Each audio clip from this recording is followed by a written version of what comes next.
Hi friends, Gita ഗോവിന്ദത്തിൻ്റെ ഇന്നത്തെ episode വിശേഷങ്ങളിലേക്ക് എല്ലാവർക്കും സ്വാഗതം. ഇന്നത്തെ എപ്പിസോഡ് തുടങ്ങുമ്പോൾ നമ്മുടെ രാധികയോട് രേഖ പറയുന്നുണ്ട്, എന്തിനാ രാധികാമ്മ ഇങ്ങനെ നാണം കെട്ട് ജീവിക്കുന്നത്? രാധികാമ്മ പറയുന്നത് ആരും ഈ വീട്ടിൽ കേൾക്കില്ല. വരുണേട്ടൻ പോലും, കാഞ്ചന മാത്രമേ അതൊക്കെ കേൾക്കുള്ളൂ. വരുണേട്ടൻ പോലും രാധികാമ്മയുടെ വാക്ക് വില വെക്കില്ല. പിന്നെ എന്തിനാ നാണം കെട്ട് കഴിയുന്നേ, എല്ലാവരോടും ഇങ്ങനെ തല്ലുകൂടുന്നേ എന്നൊക്കെ രേഖ ചോദിക്കുന്നുണ്ട്. അപ്പോൾ രാധികാമ്മ പറയുന്നുണ്ട്, ആരെന്നെ വില വെച്ചില്ല എന്നുണ്ടെങ്കിലും എൻ്റെ അവകാശങ്ങൾക്ക് വേണ്ടി ഞാൻ ഈ വീട്ടിൽ എന്തായാലും പൊരുതും എന്നൊക്കെ രാധികാമ്മ പറയുന്നുണ്ട്. എന്നിട്ട് രാധികാമ്മ പറയുന്നുണ്ട്, നോക്കട്ടെ കണ്ണന് എന്നോടുള്ള ദേഷ്യം വെറുപ്പും എത്രത്തോളം ഓരോ ദിവസം കൂടുമെന്ന് എനിക്കൊന്ന് കാണണം എന്നൊക്കെ പറയുന്നുണ്ട്. പിന്നീട് പറയുന്നുണ്ട്, ഗീതു എന്ന മൂദേവി ഈ വീട്ടിൽ കാല് വെച്ചത് കൊണ്ടാണ് എൻ്റെ ഗൃഹപ്പഴ തുടങ്ങിയത്. അതുകൊണ്ട് തന്നെ എല്ലാവർക്കും ഞാനൊരു ചതുർത്ഥിയായി എന്നൊക്കെ പറയുന്നുണ്ട്. അപ്പോൾ ഇതൊക്കെ കേൾക്കുന്ന ഗോവിന്ദ് പറയുന്നുണ്ട്, രാധികാമ്മ എത്രത്തോളം മിണ്ടാതിരിക്കുന്നു അത്രത്തോളം എൻ്റെ ദേഷ്യവും വെറുപ്പും ഒക്കെ ഓരോ ദിവസം കഴിയുന്തോറും കുറയും. അല്ല, ഈ രീതിക്കാണ് രാധികാമ്മയുടെ പോക്ക് എന്നുണ്ടെങ്കിൽ രാധികാമ്മേനെ മിക്കവാറും ഈ വീട്ടിൽ നിന്ന് പുറത്താക്കേണ്ടി വരും. അത്രത്തോളം വെറുപ്പ് എനിക്ക് കൂടി വരും എന്നൊക്കെ പറയുന്നുണ്ട്. അപ്പോൾ ഇതൊക്കെ കേൾക്കുന്ന രാധികാമ്മ പറയുന്നുണ്ട്, എന്നാൽ കാഞ്ചനയോടും എൻ്റെ ഭക്ഷണം മുറിയിലോട്ട് എടുക്കാൻ പറഞ്ഞേക്ക്, ഞാൻ ഇനി റൂമിൽ നിന്ന് പോലും പുറത്തിറങ്ങില്ലേ, കണ്ണൻ എന്നെ കാണുക വേണ്ട എന്നൊക്കെ രാധികാമ്മ പറയുന്നുണ്ട്. അപ്പോൾ ഗോവിന്ദ് പറയുന്നുണ്ട്, സന്തോഷം, കാണണ്ടാലോ എന്നൊക്കെ പറയുന്നുണ്ട്. അപ്പോൾ ഇതൊക്കെ കേൾക്കുന്ന രേഖ പറയുന്നുണ്ട്, കാഞ്ചന ഇവിടെ ഇല്ല, കാഞ്ചന രഞ്ജുവിൻ്റെ കൂടെ പുറത്തോട്ട് പോയിരിക്കുകയാണ് എന്ന് പറയുന്നുണ്ട്. ഇത് കേൾക്കുന്ന ഗീതുവും ഗോവിന്ദും ചോദിക്കുന്നുണ്ട്, രഞ്ജു എങ്ങോട്ടേക്കാണ് പോയത് എന്ന് ചോദിക്കുന്നുണ്ട് രേഖയെടുത്ത്. അപ്പോൾ രേഖ പറയുന്നുണ്ട്, രഞ്ജു മൊബൈൽ നേരേക്കാൻ വേണ്ടി പോയിരിക്കുകയാണ് എന്ന് പറയുന്നുണ്ട്. അപ്പോൾ ഗീതുവും ഗോവിന്ദും വേഗം മുറിയിലോട്ട് ഓടുന്നുണ്ട് രഞ്ജുവിനെ വിളിക്കാൻ വേണ്ടിയിട്ട്. എന്നിട്ട് രാധികാമ്മ രേഖയോട് ചോദിക്കുന്നുണ്ട്, കാഞ്ചനെ ഈ വീട്ടിൽ നിയമിച്ചത് ഞാനാണ്, എൻ്റെ പണിയൊക്കെ ചെയ്യാൻ വേണ്ടിയിട്ടാണ് കാഞ്ചനെ ഈ വീട്ടിൽ നിയമിച്ചിരിക്കുന്നത്, അവളോട് പുറത്തോട്ട് പോകാൻ ആരാ അനുവാദം കൊടുത്തേ എന്നൊക്കെ ചോദിക്കുന്നുണ്ട് രേഖയുടെ അടുത്ത്. ഇതൊക്കെ കേൾക്കുന്ന പ്രിയ പറയുന്നുണ്ട്, അവർക്ക് കാഞ്ചനയ്ക്ക് പൈസ കൊടുക്കുന്നത് അമ്മയല്ലല്ലോ, ഗോവിന്ദേട്ടനല്ലേ, അപ്പോൾ കാഞ്ചന തോന്നുന്ന പോലെ നടക്കും, തോന്നുന്ന ആൾക്കാരുടെയൊക്കെ കൂടെ പോകാൻ അമ്മയ്ക്ക് എന്താണെന്നൊക്കെ ചോദിക്കുന്നുണ്ട്. എന്നിട്ട് പ്രിയ അവിടുന്ന് പോകുന്നുണ്ട്. രേഖയും മനസ്സിൽ ഇങ്ങനെയുണ്ടോ തോൽവി എന്നൊക്കെ വിചാരിച്ചുകൊണ്ട് അവിടുന്ന് പോകുന്നുണ്ട്. പിന്നെ ഗീതവും ഗോവിന്ദും മുറിയിലോട്ട് പോയിട്ട് രഞ്ജുവിനെ കുറേ തവണ വിളിക്കാൻ നോക്കുന്നുണ്ട്. രഞ്ജു ആണെങ്കിലോ ഫോൺ സ്വിച്ച്ഡ് ഓഫ് എന്നാണ് പറയുന്നത്. പിന്നെ കാഞ്ചനയ്ക്ക് വിളിക്കുന്നുണ്ട് ഗീതു, അപ്പോഴും കാഞ്ചനയ്ക്ക് എടുക്കുന്നില്ല. അപ്പോഴാണ് മാർഗഴിയുടെ ഫോൺ കോൾസ് അവർ ശ്രദ്ധിക്കുന്നത്. മാർഗഴി കുറേ പ്രാവശ്യം വിളിച്ചിട്ടുണ്ടല്ലോ എന്ന് അവർക്ക് മനസ്സിലാവുന്നുണ്ട്. മാർഗഴിയെ തിരിച്ചു വിളിക്കുമ്പോൾ മാർഗഴി ആണെങ്കിലോ ഫോൺ എടുക്കുന്നില്ല. അപ്പോൾ അവർ രണ്ടുപേരും ടെൻഷൻ അടിച്ചിട്ട് രഞ്ജു എവിടെയാണ് നോക്കാം വാ എന്ന് പറഞ്ഞിട്ട് രണ്ടുപേരും പോകുന്നുണ്ട് വീട്ടിൽ നിന്ന്. അത് കണ്ടിട്ട് രാധികാമ്മ വരുണോട് വന്ന് പറയുന്നുണ്ട്, എടാ മോനെ, ഗീതുവും ഗോവിന്ദും എത്രമാത്രം ടെൻഷൻ അടിച്ച് പോകുന്നതിൻ്റെ കാര്യം എന്താണെന്ന് മനസ്സിലാവുന്നില്ലല്ലോ, രഞ്ജുവിനെ അന്വേഷിച്ചുകൊണ്ടാണ് അവർ പോകുന്നത്, എന്തിനായിരിക്കും അവരിങ്ങനെ രഞ്ജുവിനെ അന്വേഷിച്ച് പോകുന്നുണ്ടാവുക എന്നൊക്കെ പറയുന്നുണ്ട്. അപ്പോൾ വരുൺ പറയുന്നുണ്ട്, അവർക്കറിയാം അമ്മേ രഞ്ജുവിനെ കൊല്ലാൻ വേണ്ടി അനാർക്കലി ആൻറ്റി നടക്കുന്നുണ്ട് എന്നുള്ള കാര്യം, അതുകൊണ്ടാണ് അവർക്ക് ഇങ്ങനെ ടെൻഷൻ അടിച്ച് പോകുന്നതെന്ന് പറയുന്നുണ്ട്. അപ്പോൾ ഇത് കേട്ട് രാധിക ചോദിക്കുന്നുണ്ട് വരുണിൻ്റെ അടുത്ത്, അനാർക്കലി ആൻറ്റിയോ, എന്ന് മുതൽ അവർ നിനക്ക് ആൻറ്റിയായേ വരുൺ, അവരുടെ സ്വഭാവം നിനക്ക് അറിയില്ല എന്ന് പറയുന്നുണ്ട്. അപ്പോൾ ഇതൊക്കെ കേൾക്കുന്ന വരുൺ പറയുന്നുണ്ട്, എന്തുകൊണ്ടും അമ്മയേക്കാൾ ബെറ്റർ അനാർക്കലി ആൻറ്റിയാണ് എന്നൊക്കെ പറയുന്നുണ്ട്. അപ്പോൾ ഇത് കേട്ട് ദേഷ്യം വന്ന് രാധിക പറയുന്നുണ്ട്, ഇത്രയും കാലം നിനക്ക് ഞാനായിരുന്നു വലുത്, ഇപ്പോൾ എന്ന് മുതൽ അനാർക്കലി നിങ്ങൾക്ക് വലുതായത്? കുറച്ചു മുന്നേ പ്രിയ എന്നെ തള്ളി പറഞ്ഞു, ഇപ്പം നീയും എന്നെ തള്ളി പറയുകയാണോ വരുൺ എന്നൊക്കെ ചോദിക്കുന്നുണ്ട്. ഇതൊക്കെയാണെങ്കിലും രേഖ ഒളിഞ്ഞു നിന്ന് കേൾക്കുന്നുണ്ട്. പിന്നീട് വരും പറയുന്നുണ്ട്, എൻ്റെ ശത്രു ഗോവിന്ദേട്ടനും ഗീതുവാണ്, അവരെ കൊല്ലാൻ വേണ്ടി ഞാൻ ആരുടെ കൂടെ വേണമെങ്കിലും നിൽക്കും, അതിന് അമ്മയ്ക്ക് എന്താ എന്നൊക്കെ ചോദിക്കുന്നുണ്ട്. എന്നിട്ട് വരുൺ അവിടുന്ന് പോകുന്നുണ്ട്. എന്നിട്ട് അപ്പോൾ രാധിക ഉറക്കെ വിളിച്ച് പറയുന്നുണ്ട്, നിന്നെ ഞാൻ അങ്ങനെ ആരുടെ കൂടെ വിടാനും ഉദ്ദേശിക്കുന്നില്ല വരുൺ, ഞാൻ വരയ്ക്കുന്ന വരയിൽ മാത്രമേ നിന്നെ നിൽക്കാൻ ഞാൻ അനുവദിക്കുള്ളൂ എന്നൊക്കെ പറയുന്നുണ്ട്. അപ്പോൾ വരുൺ പറയുന്നുണ്ട്, അമ്മ എന്താണെന്ന് വെച്ചാൽ ചെയ്തോ എന്ന് പറഞ്ഞാൽ വരുൺ അവിടുന്ന് പോകുന്നുണ്ട്. എന്നിട്ട് രേഖ മനസ്സിൽ വിചാരിക്കുന്നുണ്ട്, സത്യദാസും അനാർക്കലിയായിട്ട് രാധികാമ്മയ്ക്ക് എന്തോ വിരോധമുണ്ട്. അപ്പോൾ ഈ ഒരു അവസരം മുതലെടുത്ത് അവരെ തമ്മിൽ, ഗോവിന്ദേട്ടനെയും രാധികാമ്മയും തമ്മിൽ അടുപ്പിച്ചാൽ നമുക്ക് പിന്നെ എല്ലാ വീട്ടിലെ എല്ലാ പ്രശ്നങ്ങളും സോൾവ് ആവും. അതുപോലെ തന്നെ രാധികാമ്മ കാലം മാറിക്കഴിഞ്ഞാൽ വരുണേട്ടന് അധികകാലം ഈ വീട്ടിൽ പിടിച്ചു നിൽക്കാൻ പറ്റില്ല. അതുകൊണ്ട് വരുണേട്ടനും നന്നായിക്കോളും എന്നൊക്കെ രേഖ മനസ്സിൽ വിചാരിക്കുന്നുണ്ട്.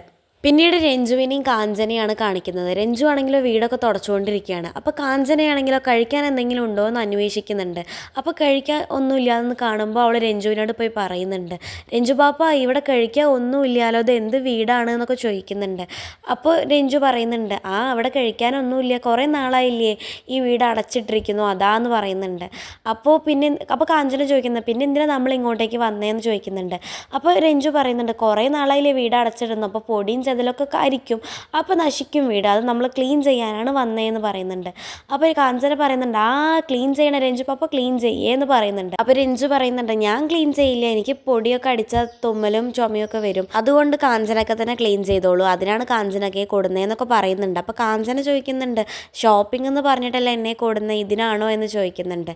അപ്പോൾ രഞ്ജു ചോദിക്കുന്നുണ്ട്, ഷോപ്പിംഗ് എന്ന് പറഞ്ഞുകൊണ്ടല്ലേ വന്നേ, ക്ലീനിങ്ങിനാ വരണേന്ന് പറഞ്ഞാൽ വരില്ലായിരുന്നല്ലോ, അതുകൊണ്ട് അങ്ങനെ പറഞ്ഞേന്ന് പറയുന്നുണ്ട്.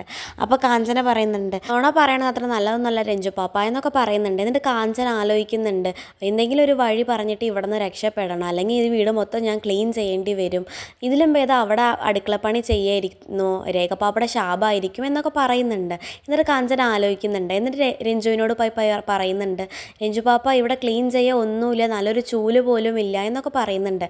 അപ്പോൾ രഞ്ജു പറയുന്നുണ്ട്, അപ്പുറത്തൊരു ജംഗ്ഷൻ ഉണ്ട്, അപ്പോൾ കാഞ്ചനക്ക അവിടെ പോയിട്ട് ചൂലും വേണ്ട ലിക്വിഡ്സും ഒക്കെ വാങ്ങിച്ചോളൂ എന്ന് പറഞ്ഞ് പൈസ കൊടുക്കുന്നുണ്ട്. അപ്പോൾ കാഞ്ചന പറയുന്നുണ്ട്, ഞാനൊരു ലൈമ് കൂടെ കുടിക്കുമെന്നൊക്കെ പറയുന്നുണ്ട്. അപ്പോൾ രഞ്ജു പറയുന്നുണ്ട്, ധൈര്യമായിട്ട് കുടിച്ചോളൂ എന്ന് പറഞ്ഞിട്ട് പൈസ കൊടുക്കുന്നുണ്ട്. അപ്പോൾ കാഞ്ചന പിന്നെ വീട്ടിൽ നിന്ന് പോകുന്നുണ്ട്. വീട്ടിൽ നിന്ന് പോയിട്ട് കാഞ്ചന വിചാരിക്കുന്നുണ്ട്, ഈ പൈസയും കൊണ്ട് പിസി ഷേക്കൊക്കെ കുടിച്ചിട്ട് രാധിക മാമി വിളിച്ചു എന്ന് പറഞ്ഞ് ഇവിടുന്ന് മുങ്ങണം എന്നൊക്കെ ആലോചിക്കുന്നുണ്ട്. അതൊക്കെ ആലോചിച്ചുകൊണ്ട് കാഞ്ചന അവിടെ നിന്ന് പോകുന്നുണ്ട്. അപ്പോഴാണെങ്കിൽ ഒരു അനാർക്കലി ഇതൊക്കെ കാണുന്നുണ്ട്. എന്നിട്ട് അനാർക്കലിയുടെ കൂടെ വന്ന ആളോട് പറയുന്നുണ്ട്, കാഞ്ചനയുടെ തലവര കണ്ടില്ലേ, അവളെയും കൈകാര്യം ചെയ്യേണ്ടി വരുമെന്നാണ് ഞാൻ കരുതിയത്, പക്ഷേ അവൾക്ക് ഭാഗ്യമുണ്ട്, അവൾ നമ്മുടെ കയ്യിൽ നിന്നും മരിക്കുന്നതിന് മുന്നേ അവൾക്ക് രക്ഷപ്പെടാനുള്ള യോഗം കണ്ടോ എന്നൊക്കെ പറയുന്നുണ്ട്. അത് കഴിഞ്ഞിട്ട് കൂടെ വന്ന ആൾ പറയുന്നുണ്ട്, മാഡം നമുക്ക് ആരെങ്കിലും വരുന്നതിന് മുന്നേ അവളെ പോയി തീർത്തിട്ട് വരാമെന്ന് പറയുന്നുണ്ട്. എന്നിട്ട് അവർ രണ്ടുപേരും കാറിൽ നിന്ന് ഇറങ്ങുന്നുണ്ട്. ഇതൊക്കെയാണെങ്കിലോ മാർഗഴി പിന്നിൽ നിന്ന് കേൾക്കുന്നുണ്ട്. എന്നിട്ട് മാർഗഴി നടന്നതൊക്കെ വിചാരിക്കുന്നുണ്ട്, അനാർക്കലിയുടെ കൂടെ കാറിൽ കയറി വന്നതും ഒക്കെ കാണിക്കുന്നുണ്ട്. പിന്നെ എന്നിട്ട് മാർഗഴി മനസ്സിൽ വിചാരിക്കുന്നുണ്ട്, അളിയനും ഗീതവും വിളിച്ചപ്പോൾ എനിക്ക് എടുക്കാൻ പറ്റിയില്ലല്ലോ, അവരോട് ഇനിയിപ്പോൾ പറയാൻ നിൽക്കണ്ട, ഇപ്പോൾ പറയാൻ നിന്ന അനാർക്കലി രഞ്ജുവിനെ കൊല്ലുള്ളൂ, അതുകൊണ്ട് ഞാൻ പോയിട്ട് രക്ഷിക്കട്ടെ, അതിനുശേഷം അളിയനും ഗീതവും ഇതൊക്കെ അറിഞ്ഞാൽ മതി എന്ന് പറഞ്ഞ് മാർഗഴി അവിടെ നിന്ന് പോകുന്നുണ്ട് രഞ്ജുവിനെ രക്ഷിക്കാൻ വേണ്ടിയിട്ട്. പിന്നീട് മാർഗഴി അനാർക്കലിയുടെ കൂടെ വന്ന ആളെ സ്പ്രേ അടിച്ച് വീഴ്ത്തുന്നൊക്കെ ഉണ്ട്. പിന്നീട് അകത്തേക്ക് കയറുന്നുണ്ട്. പിന്നീട് അനാർക്കലിയാണ് കാണിക്കുന്നത്. അനാർക്കലി രഞ്ജുവിനോട് പറയുന്നുണ്ട്, രഞ്ജു എന്ന് വിളിക്കുന്നുണ്ട്. അത് കഴിഞ്ഞിട്ട് രഞ്ജു ചോദിക്കുന്നുണ്ട്, നിങ്ങളോട് ആരാ ഇങ്ങോട്ടേക്ക് വരാനൊക്കെ പറഞ്ഞേ എന്ന് ചോദിക്കുന്നുണ്ട് രഞ്ജു. അപ്പോഴത്തേക്കും ഗീതു അങ്ങോട്ടേക്ക് വരുന്നുണ്ട്. ഗീതു വന്നിട്ടാണെങ്കിലോ കോളിംഗ് ബെൽ അടിക്കുന്നുണ്ട്. അപ്പോൾ രഞ്ജു മാറി നിൽക്കുക, എനിക്ക് തുറക്കണം, കാഞ്ചന വന്നിട്ടുണ്ടാവും, നിങ്ങളോട് ആരാ വാതിലടച്ചിട്ട് വരാൻ പറഞ്ഞതെന്നൊക്കെ ചോദിക്കുന്നുണ്ട്. അപ്പോൾ നിക്കടി, നീ പോവണ്ട എന്ന് പറഞ്ഞിട്ട് രഞ്ജുവിൻ്റെ കൈ പിടിച്ച് അനാർക്കലി വലിക്കുന്നുണ്ട്. എന്നിട്ട് പറയുന്നുണ്ട്, നീയല്ലേ അന്ന് പറഞ്ഞത് നിൻ്റെ ഏട്ടൻ വന്ന് എന്നെ എന്തൊക്കെയോ ചെയ്യുമെന്നൊക്കെ, അത് നിൻ്റെ ഏട്ടൻ വരുന്നത് വരെ കാത്തിരിക്കുകയായിരുന്നു, ഇതുവരെ വന്നില്ല, അതാ ഞാൻ ഇങ്ങോട്ടേക്ക് വന്നേ എന്നൊക്കെ അനാർക്കലി പറയുന്നുണ്ട്. അപ്പോൾ രഞ്ജു പറയുന്നുണ്ട്, ഗീതു എന്നോട് റിക്വസ്റ്റ് ചെയ്തത് കൊണ്ടാണ് നിങ്ങളെ ഞാൻ വെറുതെ വിട്ടത്, അല്ലെങ്കിൽ ഞാൻ അന്നേ ഏട്ടനോട് പറഞ്ഞു കൊടുത്തിട്ടുണ്ടാവും എന്നൊക്കെ പറയുന്നുണ്ട്. അപ്പോഴത്തേക്കും മാർഗഴി വന്ന് കോളിംഗ് ബെൽ അടിക്കുന്നുണ്ട്. കോളിംഗ് ബെൽ അടിക്കുന്ന സമയത്ത് വാതിൽ തുറക്കുന്നേ ഇല്ല. അപ്പോൾ മാർഗഴി പിന്നിലൂടെ കയറാൻ ശ്രമിക്കുന്നുണ്ട്. പിന്നിലത്തെ ഡോറാണെങ്കിലോ തുറന്ന് കിടക്കുന്നുണ്ട്. അപ്പം മാർഗഴി അതിലൂടെ കയറിയിട്ട് രഞ്ജുവിൻ്റെ അടുത്തേട്ട് പോകുന്നുണ്ട്. എന്നിട്ട് രഞ്ജുവിനോട് ചോദിക്കുന്നുണ്ട്, എന്താ രഞ്ജു നീ വാതിൽ തുറക്കാഞ്ഞേ എന്നൊക്കെ ചോദിക്കുന്നുണ്ട്. അപ്പോൾ രഞ്ജു പറയുന്നുണ്ട്, ദേ ഇവരെ കണ്ടില്ലേ, എല്ലാത്തിനും കാരണം ഇവരാണ് എന്ന് പറയുന്നുണ്ട്. അപ്പോൾ മാർഗഴി പറയുന്നുണ്ട്, ഓ ഇവരെ എന്നെ കൊല്ലാൻ വന്നതായിരിക്കും അല്ലേ, നിന്നെ ആവും കണ്ണിൽ കണ്ടിട്ടുണ്ടാവുക, അതുകൊണ്ടല്ലേ നിന്നെ കൊന്നിട്ടുണ്ടാവുക എന്ന് പറയുന്നുണ്ട്. അപ്പോൾ ഇതൊക്കെ കേൾക്കുന്ന അനാർക്കലി പറയുന്നുണ്ട്, അതേടി ഞാൻ കൊല്ലാൻ തന്നെയാണ് വന്നത് എന്നൊക്കെ പറയുന്നുണ്ട്. അപ്പോൾ മാർഗഴിയാണെങ്കിലും അനാർക്കലിയുടെ മുഖത്തോട്ടൊന്ന് നോക്കി ഒന്ന് കൊടുക്കുന്നുണ്ട്. അപ്പോൾ അനാർക്കലി പറയുന്നുണ്ട്, നീ എന്നെ തല്ലിയല്ലേ, ഇതിന് ഞാൻ നിനക്കുള്ളത് തരും ഗീതു എന്നൊക്കെ പറയുന്നുണ്ട്. അപ്പോൾ മാർഗഴി പറയുന്നുണ്ട്, ഓ ആയിക്കോട്ടെ, എൻ്റെ കണ്ണേട്ടനും കുടുംബത്തിനും വേണ്ടി ഞാൻ നിന്നെ തല്ലല്ല കൊല്ല വരെ ചെയ്യുമെന്നൊക്കെ പറയുന്നുണ്ട്.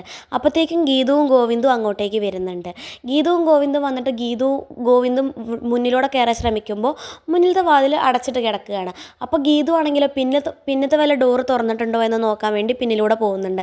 ആ സമയമാകുമ്പോഴത്തേക്കും മാർഗഴി അനാർക്കലിയെ പിടിച്ച് പുറത്തോട്ടാക്കുന്നുണ്ട്.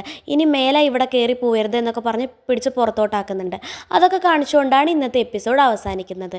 ഇതുപോലെയുള്ള ഗീതാ ഗോവിന്ദം വിശേഷങ്ങൾ നിങ്ങൾക്ക് പെട്ടെന്ന് അറിയാൻ വേണ്ടി ചാനൽ സബ്സ്ക്രൈബ് ചെയ്യാൻ മറക്കരുത്.